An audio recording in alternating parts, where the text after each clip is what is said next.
UK ने हालात change करना शुरू कर दी। इन्होंने अपना जो क्रेडिबिलिटी इंटरव्यूज़ और जो यूनिवर्सिटी का क्राइटेरिया है वो काफ़ी ज़्यादा स्ट्रिक्ट कर दिया है। हर स्टेप पे आप पे स्ट्रिक्ट किस्म के चेक्स लगा दिए। आईटी का इस टाइम वहाँ पे बहुत ज़्यादा स्कोप है। अगर आपकी फ़ीस 14, 15 या 16,000 पाउंड है, आपको 7 to 8,000 pound as a initial deposit pay करना होगा यूनिवर्सिटी। क्या आपका ख्वाब भी बरतानिया की किसी बड़ी यूनिवर्सिटी से डिग्री हासिल करना है या ऑक्सफोर्ड और कैम्ब्रिज की सरजमीन? हम देखते हैं आज भी पाकिस्तानी तलबा के लिए ख्वाबों की मंजिल है, लेकिन 2026 के बदलते हुए कवानीन ने बहुत से सवालात खड़े कर दिए हैं कि वीज़ा कैसे मिलेगा, फ़ीस कितनी होगी, फैमिली को साथ ले जा सकते हैं नहीं ले जा सकते, कौन सी डिग्री वाले ज़्यादा फ़ायदे में रहेंगे। तो आज हम इन तमाम उलझनों को दूर करेंगे और इन सवालात के जवाब जानेंगे। बिल्कुल जी, और सबसे बड़ा सवाल तो यही है कि 2026 में बरतानिया के स्टूडेंट वीज़ा के लिए कितने पैसे आपके बैंक में होने चाहिए और वो कौन से शॉर्टकट्स हैं जिनसे आप स्कॉलरशिप भी हासिल कर सकते हैं। इन तमाम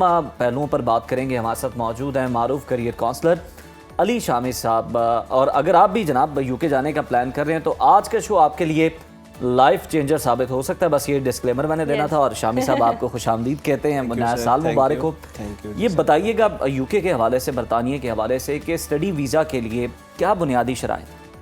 अभी करंटली जो तो सिनेरियो लास्ट इनटेक्स में गुजरा है, अगर आप थोड़ा सा जैन 2025 इनटेक को देखें या सितंबर 2025 को देखें तो यूके ने हालात चेंज करना शुरू कर दिए जी। उसमें इन्होंने अपना जो क्रेडिबिलिटी इंटरव्यूज़ और जो यूनिवर्सिटी का क्राइटेरिया है वो काफ़ी ज़्यादा स्ट्रिक्ट कर दिया है। अच्छा, वो हमें इसलिए भी कुछ स्ट्रिक्ट लग रहा है क्योंकि हम लोगों को बेसिकली इन चीज़ों की आदत नहीं थी। हम लोग ये है कि एप्लीकेशन प्रोसीड करवाई है, अनकंडीशनल ऑफर लेटर लिया है और जी हम यूके जा रहे हैं। लेकिन उन्होंने हर स्टेप पे आप पे स्ट्रिक्ट किस्म के चेक्स लगा दिए। अच्छा, उसमें जो तो जेन्युइन स्टूडेंट होगा ना, कभी भी इस चीज़ से नहीं घबराएगा। सही। हमेशा जो शॉर्टकट्स लेके बच्चे जाना चाह रहे हैं वो इस चीज़ को लेके परेशान होंगे। अब जेन्युइन स्टूडेंट कौन है जिसका अगर गैप है भी तो जस्टिफाइएबल है।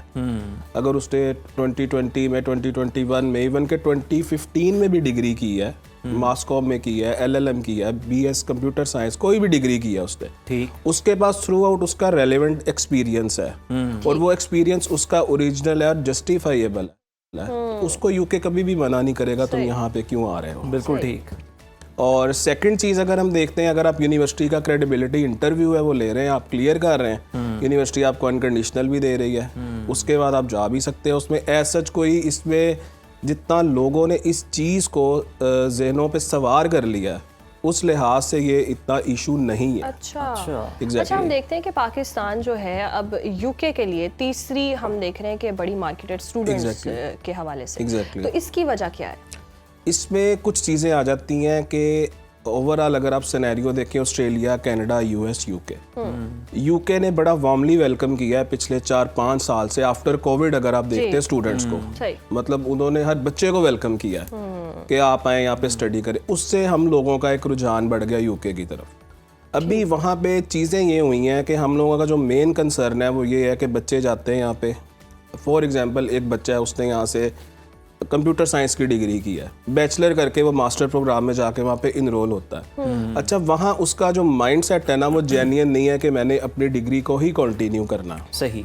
हालांकि अगर वो वहाँ पे 1 साल में अपना पोस्ट ग्रेजुएट कोर्स कंप्लीट करता है, वहाँ पे उसको काफ़ी ज़्यादा स्किल्ड जॉब्स भी मिल सकती हैं। ऐसे ही अगर हम थोड़ा सा देखते हैं, मतलब आईटी का इस टाइम वहाँ पे बहुत ज़्यादा स्कोप है। मैं रिकमेंड करता हूँ जो आईटी वाले बच्चे हैं उनको यूके में आज भी अप्लाई करना चाहिए। आप AI में देख लें, डाटा साइंस में देख लें, आप मशीन लर्निंग में देख लें, आप साइबर सिक्योरिटी में देख लें।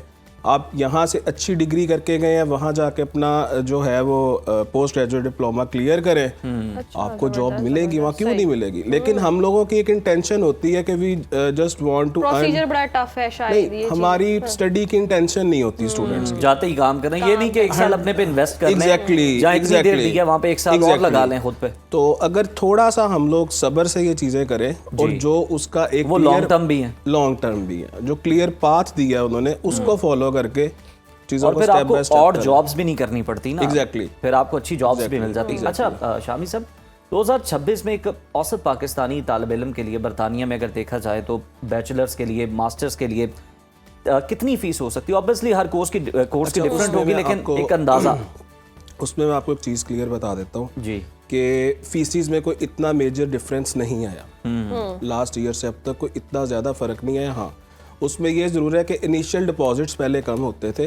अगर फॉर एग्जांपल 14 to 16,000 किसी यूनिवर्सिटी की टोटल फ़ी है, उसमें से आपको वो कहते हैं जी आप 5,000 पाउंड पे कर दें, 6,000 पे कर दें। ठीक। अभी जो अंडर ग्रेजुएशन प्रोग्राम है उनकी तकरीबन वो 80% to 100% तक ले गए। ठीक है। उसके बाद जो पोस्ट ग्रेजुएट प्रोग्राम्स है उनकी भी वो 60 to 90% तक वो अब ले रहे हैं बच्चों से। मतलब फॉर एग्जांपल अगर आपकी फ़ीस 14, 15 या 16,000 पाउंड है तो आपको 7 to 8,000 pound as a initial deposit pay करना होगा यूनिवर्सिटी को। सही। अच्छा, हम देखते हैं कि वीज़ा के लिए आइल्स करना भी बहुत ज़्यादा ज़रूरी होता है। तो 2026 में कोई पॉलिसी तब्दील हो रही है, कोई और? अच्छा, मैं एक चीज़ आपको बताता हूँ कि आइल्स एक ऐसी चीज़ है जो हर कंट्री में एक्सेप्टेबल है। अच्छा। हमारे बच्चों का माइंडसेट है इवन के इंग्लिश प्रोफिशिएंसी लेटर्स पे वो कहते हैं हमने चला जाना। अब एक बच्चा है जो फ्रेश डिग्री करके आ रहा है किसी भी पाकिस्तानी इंस्टीट्यूट से, और मैंने देखा है कि बच्चे आइल्स कर भी सकते हैं जी, लेकिन वो एक डर और लैक ऑफ कॉन्फिडेंस की वजह से वो आइल्स की तरफ नहीं जा रहे। वो कह रहे जी हमें या तो MOE letter, English proficiency letter पे आप लोग भेज दें, या वो शॉर्टकट्स ढूंढेगा, कोई जो सेकेंडरी टेस्ट है उनको वो अटेम्प्ट करने की कोशिश करेगा। सही। मैं ये स्टूडेंट्स को आज रिकमेंड करता हूँ कि आपने अगर किसी भी फॉरेन कंट्री में एज ए स्टूडेंट जाना है तो फर्स्ट प्रायोरिटी आपकी ये होनी चाहिए कि या तो आप आइल्स करें या आप PT करें।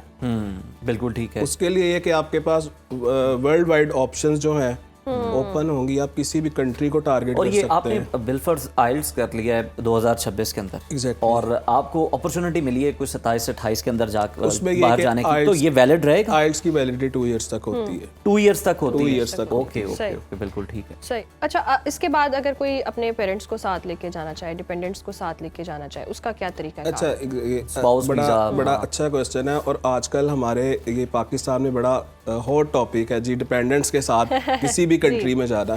अच्छा, UK ने कुछ इसमें लास्ट इनटेक्स 2023 सितंबर इनटेक के बाद कुछ चीज़ें चेंज की है। उन्होंने रोका नहीं आपको कि भी नहीं आपने अपने स्पाउस नहीं लेके आने। उन्होंने ये कहा कि जो बच्चा एक मास्टर प्रोग्राम के लिए आता था, एक उसके साथ उसका स्पाउस था, बच्चे मिला के 4-5 लोग एक स्टूडेंट के साथ आ रहे थे। अच्छा, उससे ये है कि उसने स्टडी भी करनी है, उसने अर्न भी करना है, उसने वहाँ जो अपने वो बीवी बच्चे या अपने स्पाउस और बच्चे साथ लेके गया है उसको भी उसने वहाँ पे मैनेज करना है। ठीक। और स्टूडेंट के लिए बड़ा मुश्किल हो रहा था क्योंकि 20 आवर्स वीकली अलाउ कर रहे हैं। नो डाउट डिपेंडेंट्स को वो 24 आवर्स जो है वर्क अलाउ कर रहे थे, लेकिन उसमें जो है वो रश पड़ गया काफ़ी ज़्यादा। उन्होंने चीज़ की, लेकिन अभी भी कुछ रिसर्च के कोर्सेज जी, जिसमें फिर मैं IT वाले बच्चों को कहूँगा कि उनके लिए रिसर्च कोर्सेज में अपॉर्चुनिटीज़ आज भी हैं। जिन्होंने IT रिलेटेड कोर्सेज पाकिस्तान से किए हैं, अपना बैचलर किया है, वो मास्टर के लिए जाए और अपने स्पाउस को साथ लेके जा सकते हैं। अच्छा। उसके बाद MPhil और PhDs के जो MS के कोर्सेज हैं उनमें आप जा सकते हैं। अच्छा, सोशल मीडिया पर भी बहुत सारे इस तरह के सवालात जो हैं वो आते ही रहते हैं, लेकिन ये बताइएगा कि हम बैंक स्टेटमेंट में या तो बहुत लंबी छलांग मारते हैं Exactly. या फिर हमारे पास या होती नहीं, या फिर वो होती नहीं है, फिर मैनेज कर रहे होते हैं किसी न कोई फीस दे के, बिल्कुल, या फिर वो ऐसे कुछ ही है। उसमें इरेगुलरिटीज जो हैं वो पाई जाती हैं। बैंक स्टेटमेंट कैसी होनी चाहिए आपकी और ये कितना मैटर करती है? अभी लास्ट इनटेक्स में तो ये इतना मैटर नहीं कर रही थी, लेकिन अभी जो हम लोग वीज़ास फाइल कर रहे हैं या हमने कर दिए हैं जो जैन 2026 के जो कोर्सेज है उनके लिए, उनमें वो सोर्स ऑफ फंड डिमांड कर रहे हैं जो होम ऑफिस है। अब उसमें क्या है, वो चेक करते हैं कि ये पैसे आपके अकाउंट में कहाँ से आ रहे हैं, उसकी वो मनी ट्रेल आपने उनको देनी है। ठीक, कि अगर आपके फादर का अकाउंट है, आपकी मदर का अकाउंट है या आपका अपना अकाउंट है, तो इनका सोर्स ऑफ फंड क्या है वो आपको प्रोवाइड करना पड़ेगा। और इन फ्यूचर जो चीज़ें नज़र आ रही हैं वो यही हैं कि इन्होंने आहिस्ता आहिस्ता जो है जस्ट लाइक ऑस्ट्रेलिया में एक प्रॉपर आपको अपनी फिनंशियल ट्रेल्स प्रोवाइड करनी है। इवन के UK की भी कुछ यूनिवर्सिटीज़ ने लास्ट इनटेक्स में जो अंडर ग्रेजुएट के बच्चे थे जी, उनको बोला है कि अपने फादर के 6 मंथ्स की स्टेटमेंट्स दें ताकि हमें आइडिया होए कि आपके नेक्स्ट ईयर की फीस देने के कैपेबल हैं वो या नहीं है। बहुत ज़बरदस्त। चले, ये तो बहुत अच्छी बात है। अच्छा, हम देखते हैं कि डिग्री मुकम्मल करने के बाद कुछ स्टूडेंट्स चाहते हैं कि वहाँ रुकें, लेकिन नहीं पॉसिबल भी नहीं होता, तो वो फिर क्या तरीका है? अच्छा, इसमें जो तो जेन्युइन स्टूडेंट है ना, अभी अगर आप एक मैं छोटी सी एग्जांपल देता हूँ कि बच्चे घबरा रहे हैं इंटरव्यू से। जी, अब इंटरव्यू इज़ नथिंग जो आपने उनको एक एसओपी लिख के दे दिया है, जब टाइम ऑफ एप्लीकेशन, जब आपने किसी भी यूनिवर्सिटी में अपनी एप्लीकेशन प्लेस की है, आपने उन्हें एक एसओपी लिख के दिया है। अब उसमें आपने लिखा है अपना इंट्रोडक्शन, आप यूके क्यों जाना चाह रहे हैं, why you choose UK, why you choose this university, why you choose this course, your career plan. ये 4 से 5 पॉइंट्स को पूरा एसओपी आपका कवर कर रहा होता है, और वो किसी XYZ के मुतालिक नहीं पूछ रहे, वो आपसे आपके बारे में पूछ रहे हैं, ठीक है। उसी यही चीज़ें आपके इंटरव्यू में उन्होंने पूछनी है, ठीक कि भाई आप यूके क्यों आना चाह रहे हैं, आपका जो एकेडमिक बैकग्राउंड है वो क्या है, कैरियर प्लान्स क्या है। अच्छा, कैरियर प्लान्स में कभी भी ये चीज़ हमने वहाँ पे नहीं शो करनी होती कि हमारा कैरियर प्लान है आके यूके सेटल होने का। उस टाइम हमने यही बताना है कि जी हमने आके अपना जो स्टडी का टाइम पीरियड है वो कंप्लीट करना है और अपने कंट्री या कहीं भी इंटरनेशनली मूव करना है। मतलब उनको ये कभी भी चीज़ जो है वो बावर नहीं करानी चाहिए कि हमने आके किसी भी तरीके से यूके में रहना शामी साहब, क्विकली हमें लास्ट में आप ये बता दें कि कोई स्टूडेंट जाना चाहता है, ख्वाहिशमंद है, कितने पैसे उसे दरकार हैं? कोई 1 करोड़, कोई 90 लाख, कोई 80 लाख, कितने अंदाजन? एग्जैक्टली अगर तो हम लोग सिर्फ उसके एक्सपेंसेस देखें जी कि जो उसको फ़ी रिक्वायर्ड है वो अप्रॉक्सीमेट जो है, अगर आप पाकिस्तानी रुपीज़ में देखते 35 to 40 लाख, ओके, ठीक है। उसके अलावा अच्छा जो बैंक ये फीस है, ये फीस, और इसमें IHS आ जाएगी, यूनिवर्सिटी का इनिशियल डिपॉजिट 60-70% कवर होगा, उसका हेल्थ इंश्योरेंस चार्ज जो वो होगा, उसके बाद जो उसकी एम्बेसी फीस है वो कवर होगी। इसके अलावा उसकी बैंक स्टेटमेंट आ जाएगी। अच्छा, बैंक स्टेटमेंट जो है इसका क्राइटेरिया बड़ा इजी सा है कि जो फ़ी आपने पे कर दी है जी, उसका रिमेनिंग पार्ट प्लस जो आपको इनर लंदन या आउटर लंदन के लिए लिविंग एक्सपेंस चाहिए 1 साल के लिए, ठीक वो दोनों चीज़ें प्लस होके जो भी स्टेटमेंट की अमाउंट बने। वो अप्रॉक्सीमेट मास्टर प्रोग्राम में 5 मिलियन से 9 मिलियन तक भी जा रही है, मतलब 5 मिलियन to 9 मिलियन भी जा रही हैं।